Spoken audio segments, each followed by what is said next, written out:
Para ito sa mga kabataang magsisipagtapos at nakatapos na ng pag-aaral.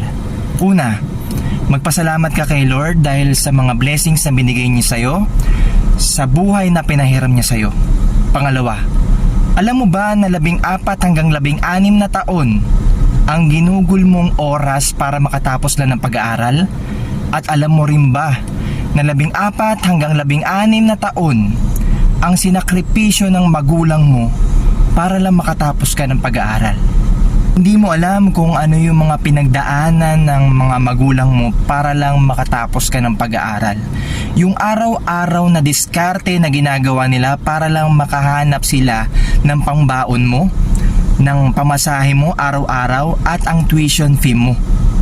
Kung masaya ka ngayon na nakagraduate ka na, iba yung pakiramdam ng mga magulang mo ngayon kapag nakatapos ka na. Kasi ang mga